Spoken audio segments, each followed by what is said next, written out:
Heavenly മെലോഡീസിൻ്റെ പുതിയ എപ്പിസോഡിലേക്ക് എല്ലാവർക്കും സ്നേഹത്തോടെ സ്വാഗതം. All arts coming from the heart. ഹൃദയത്തിൽ നിന്നാണ് കലകൾ ഉത്ഭവിക്കുക. സംഗീതം ദൈവിക വരദാനമാണ്.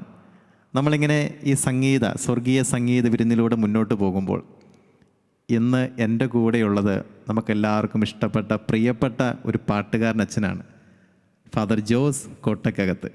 ഏറെ സ്നേഹത്തോടെ അച്ഛനെ സ്വാഗതം ചെയ്യാണ്. അച്ഛാ സ്വാഗതം. Thank you. സുഖമാണോ അച്ഛോ? സുഖമായിട്ടിരിക്കുന്നു. ഞങ്ങൾക്ക് എല്ലാവർക്കും അച്ഛനെ അറിയാം. തീർച്ചയായിട്ടും കുറേ പാട്ടുകൾ യൂട്യൂബിലൂടെയും അതുപോലെ തന്നെ ഫേസ്ബുക്കിലൊക്കെ പാടി ഞങ്ങളുടെ എല്ലാവരുടെയും ഹൃദയങ്ങളിൽ ഇടം പിടിച്ചിരിക്കുകയാണ്. അച്ഛൻ ഈ ഒരു ആരംഭ സമയത്ത് അച്ഛൻ്റെ ഒരു പാട്ട് കേട്ട് ഈ എപ്പിസോഡ് നമുക്ക് തുടരാം.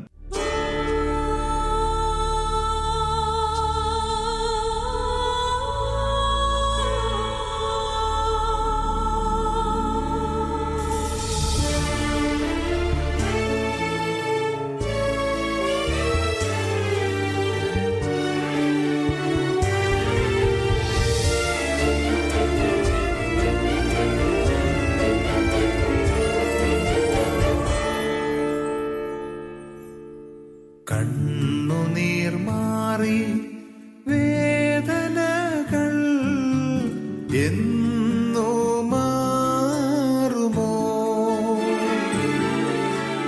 നിന്ദകൾ മാറി നല്ല ദിനം എന്നു കാണുമോ,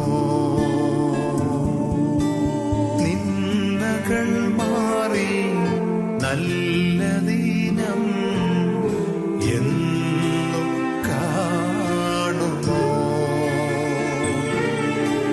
കണ്ണുനീർ മാറി വേദനകൾ എന്നോ മാറുമോ, നിന്ദകൾ മാറി നല്ല ദിനം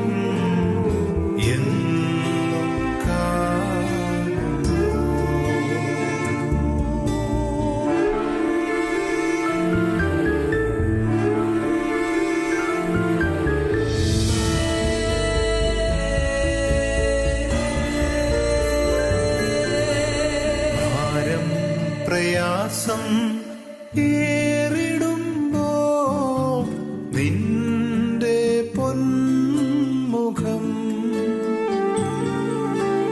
ഭാരം പ്രയാസം ഏറിടുമ്പോ നിന്റെ പൊന്മുഖം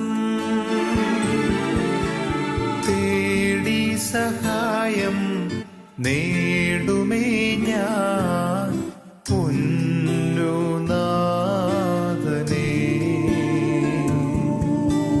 തേടി സഹായം നേടുമേ ഞാൻ പൊന്നുനാഥനേ,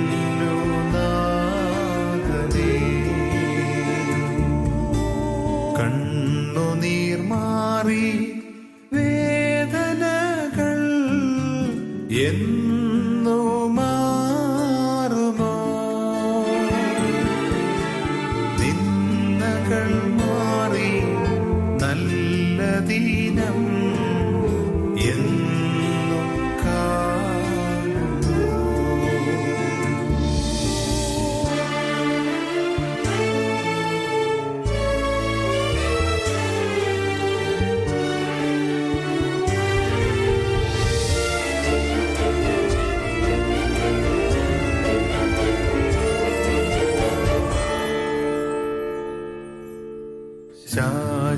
ശാശ്വതമാമൻ പാർപ്പിടമോ അല്ലേ ഭൂമിയിൽ,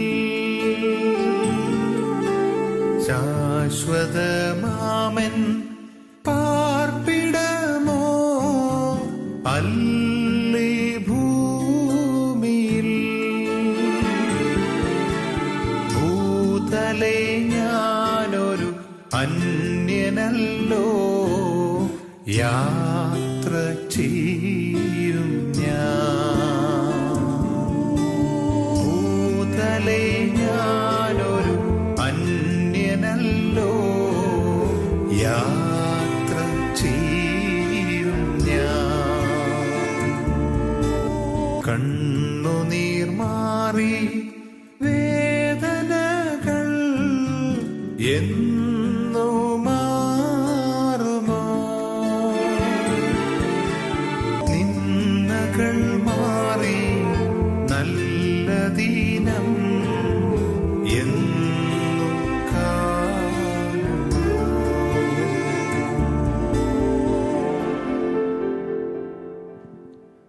ജോസച്ച, എന്നാ പറയണമെന്ന് അറിയത്തില്ല, പറയാൻ വാക്കുകളില്ല. കരയാതെ ഈ പാട്ട് കേൾക്കാൻ പറ്റില്ല. ഞാൻ പറയട്ടെ, അച്ഛൻ്റെ ഈ ശബ്ദം എന്ന് പറയുന്നത് അച്ഛൻ ഈ ഫീലിങ്ങോടുകൂടി പാടുന്ന ഒരു ഹീലിംഗ് ആണ്. ഇപ്പം എന്തെങ്കിലും വിഷമമുള്ളവർ ഈ പാട്ട്, പ്രത്യേകിച്ച് അച്ഛൻ പാടുന്ന അച്ഛൻ്റെ ശബ്ദത്തിൽ കേൾക്കുമ്പോൾ ഇത് മുഴുവനായിട്ട് കേൾക്കാൻ തോന്നും. പിന്നെ അവർക്ക് വേദന ഉണ്ടാവില്ല. സങ്കടങ്ങളെല്ലാം ഏറ്റെടുക്കുന്ന ഒരു ദൈവം കൂടെയുണ്ടെന്നുള്ള ബോധ്യം അത് അച്ഛൻ്റെ പാട്ട് കേൾക്കുമ്പോൾ അത് കിട്ടുന്നുണ്ട്. ഒരു ഹീലിംഗ് ആണ്. ആളുകൾ അത് ആ ഒരു കമൻ്റ് പലപ്പോഴും ആളുകൾ എന്നോട് പറയാറുണ്ട്. എൻ്റെ പാട്ട് കേട്ടുകൊണ്ട് ഉറങ്ങുന്ന ആളുകൾ, അതുപോലെ തന്നെ ഒത്തിരി ആളുകൾ വളരെ ടെൻഷൻ അടിച്ചുള്ള ഈ ലോകത്തിൽ അനേകം ബുദ്ധിമുട്ടും പ്രയാസവും വേദനയൊക്കെ വരുമ്പോൾ ഈ പാട്ട് കേട്ട് ഉറങ്ങുന്ന, ഈ പാട്ട് കേട്ട് എപ്പോഴും ആസ്വദിക്കുന്ന, അല്ലെങ്കിൽ അതിൽ നിന്ന് ഒരു വലിയ ഒരു സന്തോഷം കണ്ടെത്തുന്ന ഒരു അനുഭവം ഈ പാട്ട് കേട്ടിട്ട് അനേകം ആളുകൾക്ക് ലഭിക്കുന്നു എന്ന് പല ആളുകളും എനിക്ക് അവരെന്നോട് പറഞ്ഞിട്ടുണ്ട്. വാട്സപ്പിലൂടെയും അതുപോലെ മെസ്സേജുകളിലൂടെയൊക്കെ പറഞ്ഞിട്ടുണ്ട് എന്നുള്ളത് അച്ഛൻ പറഞ്ഞത് സത്യം തന്നെയാണ്. പ്രത്യേകിച്ച് ഇങ്ങനെയൊക്കെ ഉള്ളൊരു പാട്ട് സെലക്ട് ചെയ്ത് അച്ഛന് പാടാനുള്ളൊരു തോന്നലുണ്ടല്ലോ, തീർച്ചയായും ഇത് ദൈവം ഇടപെടാതെ ഒന്നും സംഭവിക്കില്ല. ദൈവം നൽകിയ ഒരു അനുഗ്രഹമായിട്ട് കണക്കാക്കിയാണ് അച്ഛൻ്റെ ഈ ഒരു സാന്നിധ്യം. അതുപോലെ തന്നെ ഈ ദൈവവിളി, ശ്രേഷ്ഠമായിട്ടൊരു വിളി, പാട്ടിലൂടെ അനേകർക്ക് വിളിച്ചവനെ കൊടുക്കുക, തമ്പുരാനെ കൊടുക്കുക. അച്ഛൻ ദൈവവിളിയെപ്പറ്റി ഒന്ന്, അച്ഛൻ്റെ വിളിയെപ്പറ്റി, ദൈവത്തിൻ്റെ വിളിയെപ്പറ്റി ഒന്ന് എന്നോടും മറ്റുള്ളവരോടും പ്രേക്ഷകരോടും ഒന്ന് ഷെയർ ചെയ്യാമോ? തീർച്ചയായിട്ടും പറയാം. നമുക്കറിയാം, ഓരോ വിളികൾക്കും അതിൻ്റേതായ ലക്ഷ്യങ്ങളുണ്ട്. നമുക്ക് ദൈവവിളി സ്വീകരിക്കുന്ന എല്ലാവരും ദൈവവിളി സ്വീകരിക്കുന്നവരാണ്. പ്രത്യേകിച്ച് പുരോഹിതനാകാനുള്ള ഈ ഒരു വലിയ വിളി ഞാൻ തിരിച്ചറിയുന്നത്, ഞാൻ 10ാം ക്ലാസ് കഴിഞ്ഞപ്പോൾ ഞങ്ങൾ 3 ആൺമക്കളാണെന്ന് പറഞ്ഞല്ലോ. അപ്പോൾ ഈ ഞങ്ങളുടെ കുടുംബത്തിൽ ജോസഫ് പുത്തമ്പുരയിൽ എന്ന് പറയുന്ന ഒരു അച്ഛനുണ്ട്. അതല്ല അച്ഛന് മരിച്ചുപോയി. ജോസഫ് പുത്തമ്പുരയിൽ അച്ഛനാണ്. അപ്പോൾ അച്ഛൻ്റെ പിൻഗാമിയായിട്ട് നമ്മുടെ കുടുംബത്തിൽ ഒരു അച്ഛൻ വരണമെന്ന് ഞങ്ങളുടെ കുടുംബത്തിലുള്ളവർക്കെല്ലാം ആഗ്രഹമുണ്ട്.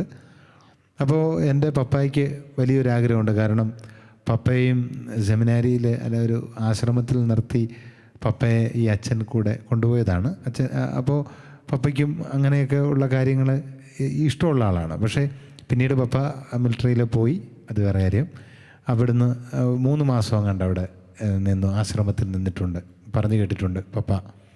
അപ്പോൾ കുടുംബത്തിൽ നിന്ന് ഒരാൾ പോകണമെന്നുള്ള ആഗ്രഹമുണ്ട്. അപ്പോൾ 3 മക്കളിൽ ഒരാളെ ദൈവത്തിൻ്റെ വേലയ്ക്ക് വിടണമെന്നൊരാഗ്രഹമുണ്ട്. അപ്പോൾ 10ാം ക്ലാസ് ഞാൻ കഴിഞ്ഞപ്പോൾ എൻ്റെ വികാരി അച്ഛൻ ഇമ്മാനുവേൽ ബംഗ്ലാവിൽ അച്ഛനാണ്. അച്ഛൻ എൻ്റെ പപ്പയോട് പറയുന്നു, മോനെ സെമിനാരി വിടണം. അപ്പോൾ എനിക്കാണ് ക്രിക്കറ്റ് കളിയൊക്കെ ഭയങ്കര ഇഷ്ടമായതുകൊണ്ട് കൂടുതലും അങ്ങനെയുള്ള കാര്യങ്ങൾക്കൊക്കെ ഞാനിങ്ങനെ വലിയ പ്രാധാന്യം കൊടുത്തുകൊണ്ട് വിടുന്ന ഒരു സമയമാണ്. പിന്നീട് ഒരു ദൈവവിളി ധ്യാനത്തിന് പപ്പ എന്നെ കൊണ്ടുവന്ന് വിട്ടു. അപ്പോൾ കൂടുതൽ അപ്പോൾ അന്ന് നമ്മൾ വിചാരിച്ച് രാത്രി വന്ന് ദൈവം വിളിക്കുമെന്നൊക്കെയാണ് നമ്മൾ വിചാരിച്ചത്, ദൈവവിളി എന്ന് വെച്ചാൽ. പക്ഷേ പിന്നീട് നമ്മളത് മനസ്സിലാക്കുമ്പോൾ ദൈവവിളി ക്ലാസ്സിനൊക്കെ പോകുമ്പോഴാണ് ചില വ്യക്തികളിലൂടെ ദൈവം നമ്മളെ വിളിക്കുന്നു. അപ്പോൾ ആ ഒരു തിരിച്ചറിവുണ്ടായി. പിന്നീട് കാലത്തിൻ്റെ പൂർണ്ണതയിൽ ഓരോ വർഷം കഴിയും തോറും നമ്മുടെ ആ വിളിയിൽ കൂടുതൽ ഉറച്ച് നിൽക്കാൻ, അതായത് ഈ വിളിയിലേക്കാണ് ദൈവം എന്നെ വിളിച്ചിട്ടുള്ളതെന്നുള്ള ഒരു ബോധ്യത്തോടെ നിൽക്കാൻ പിന്നീട് സാധിച്ചിട്ടുണ്ടെന്നുള്ളതാണ് ഏറ്റവും വലിയ കാര്യം. അച്ഛൻ, നമുക്ക് മറ്റൊരു പാട്ട് കേട്ടാലോ? അടുത്ത പാട്ടിലോട്ട് പോകാം. അടുത്ത പാട്ട്.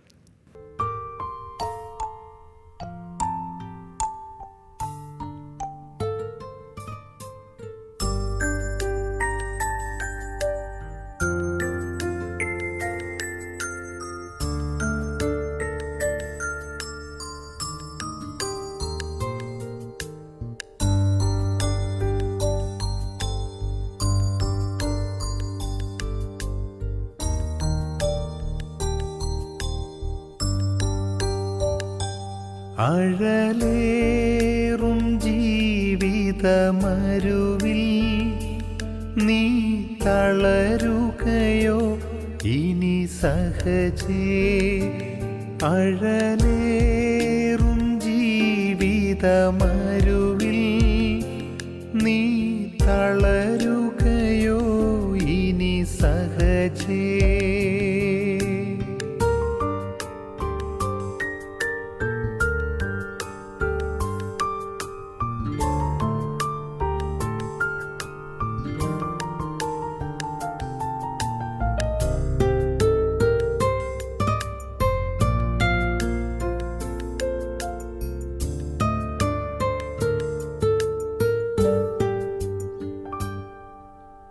നിന്നെ വിളിച്ചവനുണ്മയുള്ളോൻ, കണ്ണിൻ മണി പോലെ കാത്തിടുമേ.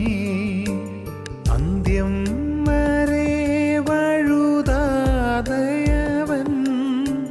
താങ്ങി നടത്തിടും പൊൻകരത്താൽ. അഴലേറും ജീവിതമരുവിൽ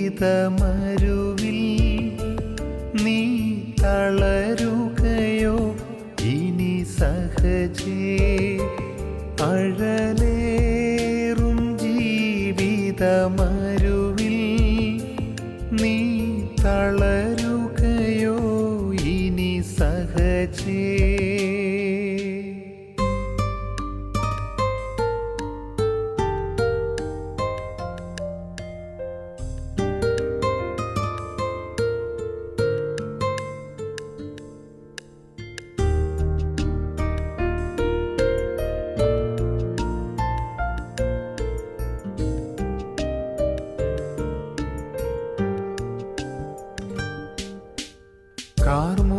കാർമൂക്കിലേറെ കരേറുകിലും കാണുന്നില്ലേ മഴവില്ലതിന്മേൽ? കരുതൂക വേണ്ടതിൽ ഭീകരങ്ങൾ, കെടുതികൾ തീർത്തവൻ കഴുകിടുമേ. അഴലേറും ജീവിതമരുവിൽ നീ തളരുകയോ ഇനി സഹജേ? അഴലേറും ജീവിതമരുവിൽ നീ തളരുകയോ ഇനി സഹജേ?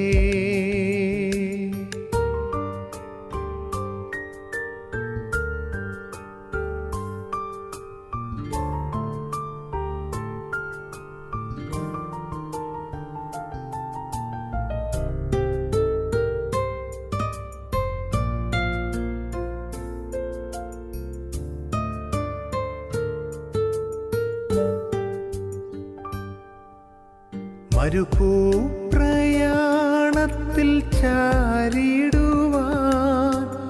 ഒരു നല്ല നായകൻ നിനക്കില്ലയോ? കരുതും നിനക്കവൻ വേണ്ടതെല്ലാം, തളരാതെ യാത്ര തുടർന്നിടുക. അഴലേറും ജീവിതമരുവിൽ നീ തളരുകയോ ഇനി സഹജേ? അഴലേറും ജീവിതമരുവിൽ നീ തളരുകയോ ഇനി സഹജേ?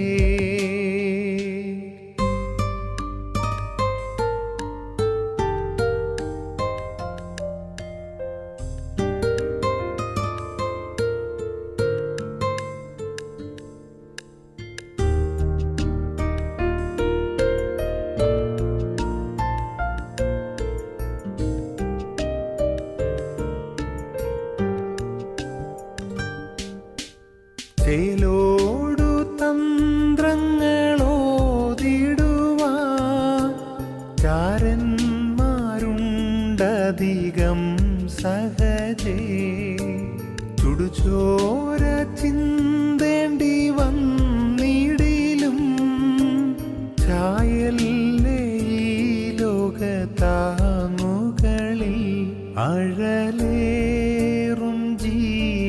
ജീവിതമരുവിൽ നീ തളരുകയോ ഇനി സഹജേ?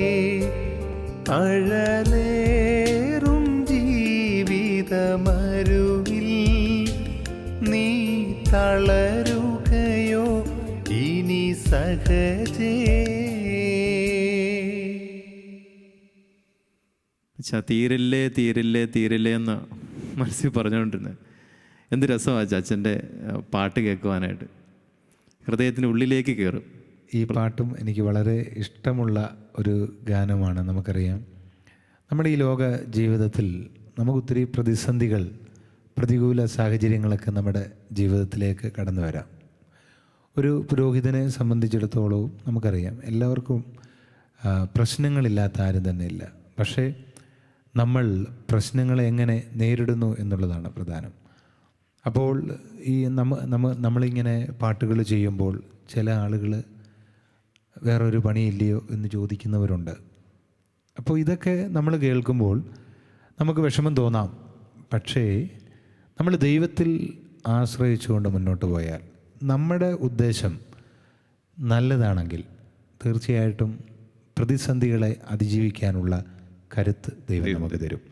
അതുകൊണ്ട് നമ്മുടെ ലക്ഷ്യം നമ്മളെപ്പോഴും നമ്മുടെ മഹത്വത്തേക്കാൾ ദൈവമഹത്വത്തിന് നമ്മൾ പ്രാധാന്യം കൊടുക്കുകയാണെങ്കിൽ, അല്ലെങ്കിൽ ഈ പാട്ടിലൂടെ കൂടുതൽ ആളുകൾക്ക് ദൈവസ്നേഹം അനുഭവിപ്പാൻ നമ്മളൊരു കാരണമായി മാറുന്നു. അതാണ് നമ്മുടെ ഒരു ലക്ഷ്യമെന്ന് പറയുന്നത്. അപ്പോൾ തീർച്ചയായിട്ടും ആ ഒരു ലക്ഷ്യത്തെ മുൻനിർത്തി നമ്മൾ മുന്നോട്ട് പോയാൽ വേണമെങ്കിൽ ഒരിക്കലും നമ്മൾ നിരാശരാകാൻ ദൈവം അനുവദിക്കത്തില്ല. ഓരോ കാര്യങ്ങളും ദൈവത്തെ മുൻനിർത്തി ചെയ്യുമ്പോൾ ഇടയ്ക്ക് നമ്മൾ നിരാശപ്പെടുന്നുണ്ടെങ്കിലും പ്രത്യാശയോടെ മുന്നോട്ട് പോകുവാൻ നമുക്ക് ദൈവത്തിൽ ആശ്രയിച്ചുകൊണ്ട് ദൈവത്തെ മുൻനിർത്തിയ ഒരു കാര്യം നമ്മൾ ചെയ്താൽ തീർച്ചയായിട്ടും നമുക്ക് മുന്നോട്ട് പോകാം, വളരെ മുന്നോട്ട് പോകാം. അച്ഛൻ പ്രതിസന്ധി ഉണ്ടാകും. പ്രത്യേകിച്ച് അച്ഛൻ്റെ പാട്ട് കേൾക്കുന്നവർക്ക് ആശ്വാസം മാത്രമേ ഉള്ളൂ. അനേകർക്ക് ആശ്വാസം നൽകുന്ന ഗാനമാണ് അച്ഛൻ നല്ല രീതിയിൽ, നല്ല ശബ്ദത്തിൽ പാടുന്നത്. അപ്പോൾ തീർച്ചയായും ദൈവത്തിൻ്റെ ആ ഒരു ഹിതത്തിൽ ആശ്വാസം തേടി ദൈവത്തിലേക്ക് ആളുകൾ എടുക്കുമ്പോൾ പ്രതിസന്ധിയായിട്ട്, വെല്ലുവിളിയായിട്ട് എന്തെങ്കിലും ഇങ്ങനെ കുത്തുകളൊക്കെ ഉണ്ടായിക്കൊണ്ടിരിക്കും. പക്ഷെ നമ്മളത് ഭയപ്പെടേണ്ട, കരുത്തുറ്റവരായിട്ട് മുന്നോട്ട് പോവുക. ദൈവമാണ് വിളിച്ചിരിക്കുന്നത്, തളരരുത്. ഈ പാട്ട് പറഞ്ഞാൽ നമ്മൾ തളരേണ്ട ആവശ്യമില്ല, മുന്നോട്ട് പോവുക. ഞാൻ ഏറ്റവും കൂടുതൽ നന്ദി പറയേണ്ടത്, പ്രത്യേകിച്ച് പ്രേക്ഷകർ ഏറ്റവും കൂടുതൽ നന്ദി പറയേണ്ടതും മാവേലിക്കര ഭദ്രാസനത്തിൻ്റെ അധ്യക്ഷൻ ജോഷുവ പിതാവിനാണ്. കാരണം അച്ഛൻ ഈ ഒരു മേഖല എത്രത്തോളം വളർന്നിട്ടുണ്ടെന്ന് പിതാവിനറിയാം. അതുകൊണ്ടാണ് ഈ അച്ഛൻ പറഞ്ഞു, കഴിഞ്ഞ എപ്പിസോഡിലാണെന്ന് തോന്നുന്നു, ഇങ്ങനെയൊരു പഠിക്കാനുള്ളൊരു സാധ്യത പറഞ്ഞപ്പോൾ ഒരു ചെറിയ പള്ളി അച്ഛന് നൽകിക്കൊണ്ട് അച്ഛനോട് പഠിക്കാൻ പൊക്കോളാനായിട്ട്. അപ്പോൾ ഞാൻ ഓർക്കുന്നത്, സ്നേഹം നിറഞ്ഞ പിതാവ് നമ്മളെയൊക്കെ എത്രത്തോളം താല്പര്യത്തോടെ വളരണമെന്ന് ആഗ്രഹിക്കുന്നുണ്ട്, അല്ലേ? സഭയിലെ നമുക്ക് തീർച്ചയായിട്ടും പിതാവ് എല്ലാ സപ്പോർട്ടും, ഞാൻ ഈ പാട്ടുകളൊക്കെ ചെയ്യുമ്പോൾ സപ്പോർട്ട്, അതായത് നല്ല സപ്പോർട്ട് തന്നെ തരുന്നുണ്ട്.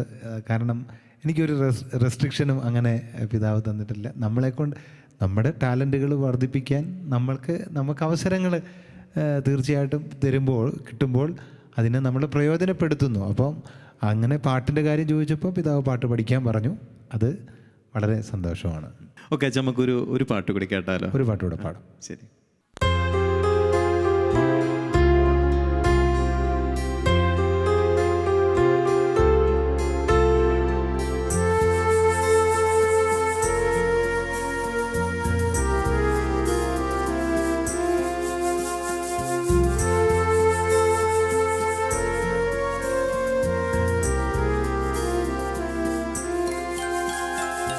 എന്റെ ദൈവം മഹത്വത്തിൽ ആർദ്രവാനായി ജീവിക്കുമ്പോൾ സാധു ഞാനീ ക്ഷോണി തന്നിൽ ക്ലേശിപ്പാൻ ഏതും കാര്യമില്ലെന്നെൻ്റെയുള്ളം ചൊല്ലുന്നു.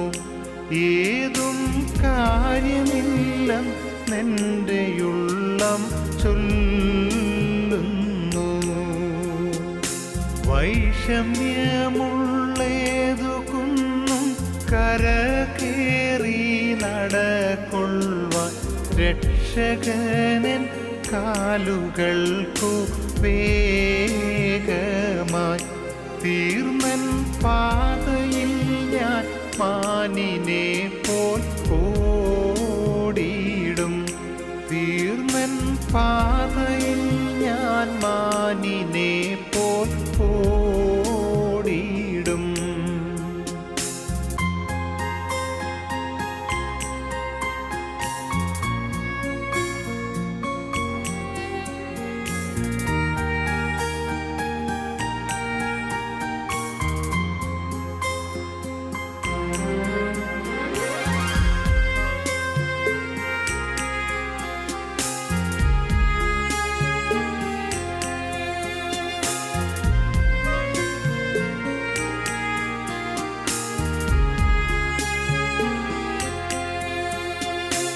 ആരുമേനിക്കില്ലെന്നോ ഞാൻ ഏകനായി തീർന്നുവെന്നോ മാനസത്തിലാധി പൂണ്ടു ഖേദിപ്പാൻ സാധു അന്ധനായി തീർന്നിടല്ലേ ദൈവമേ. സാധു അന്ധനായി തീർന്നിടല്ലേ ദൈവമേ. എൻ്റെ നിത്യ സ്നേഹിതന്മാർ ദൈവദൂത സംഗമത്രേ. ഇപ്പോളവർ ദൈവമുമ്പിൽ സേവയാം. എന്നെ കാവൽ ചെയ്തു ശുശ്രൂഷിപ്പാൻ വന്നിടും. എന്നെ കാവൽ ചെയ്തു ശുശ്രൂഷിപ്പാൻ വന്നിടും.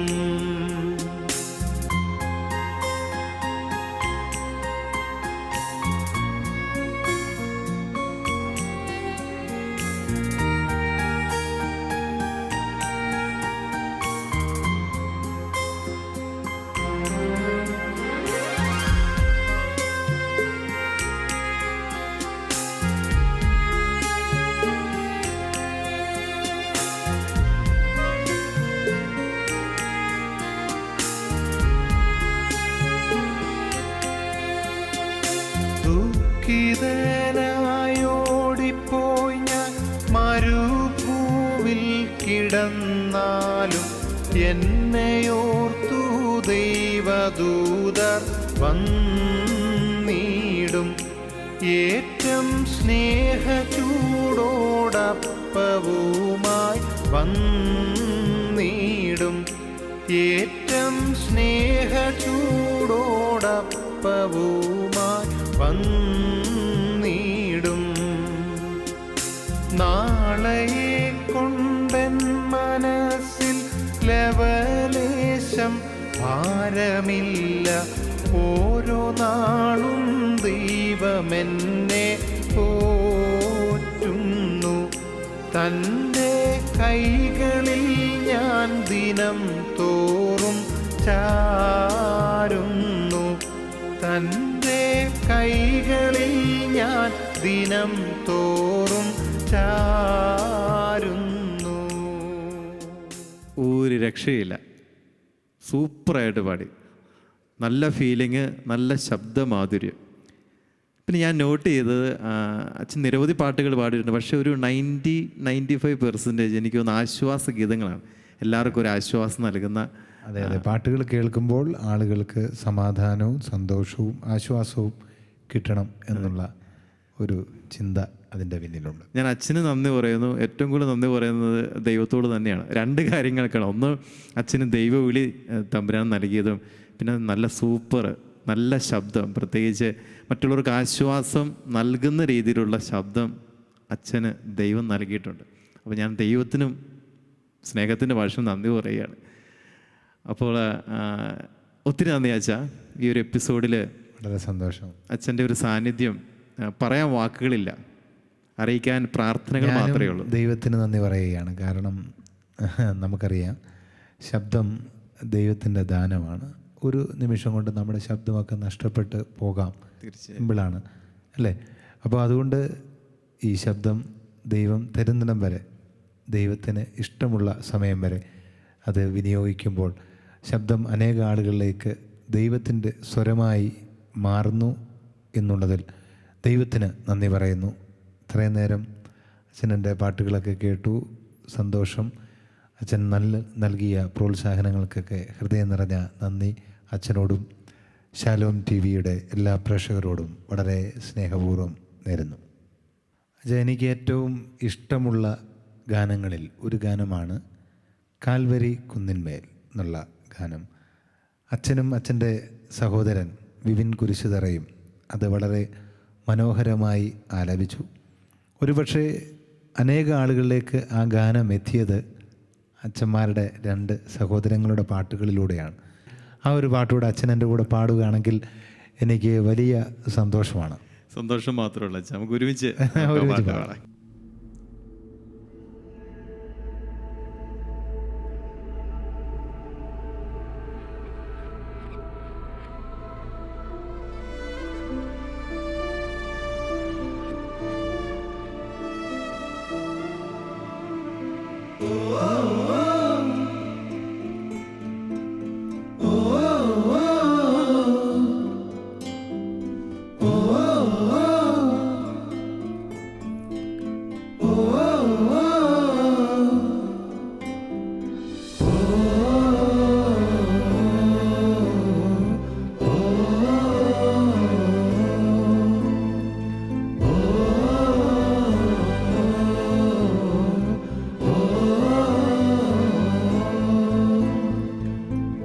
കാൽവരി കുന്നിന്മേൽ എൻ പേർക്കായി ചിന്തി നീ കുഞ്ഞാടെ നിന്നിൽ ഞാൻ കാണുന്നെൻ്റെ പായേ. കാൽവരി കുന്നിന്മേൽ എൻ പേർക്കായി ചിന്തി നീ കുഞ്ഞാടെ നിന്നിൽ ഞാൻ കാണുന്നെൻ്റെ പായ്. കൈയിലാണി പഴുതുകൾ കാട്ടി അവൻ മേഘാരൂഢനായി മാറി.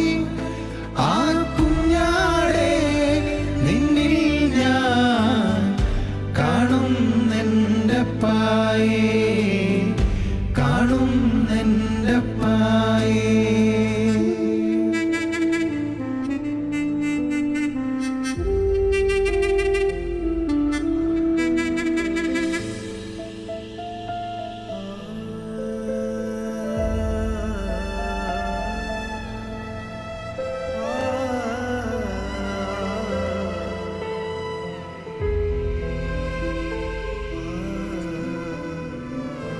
കള്ളന്മാർ നടുവിൽ തേജസ്സായി പൊന്മുഖം, 1000 സൂര്യനെ വെല്ലുന്ന ശോഭയെ.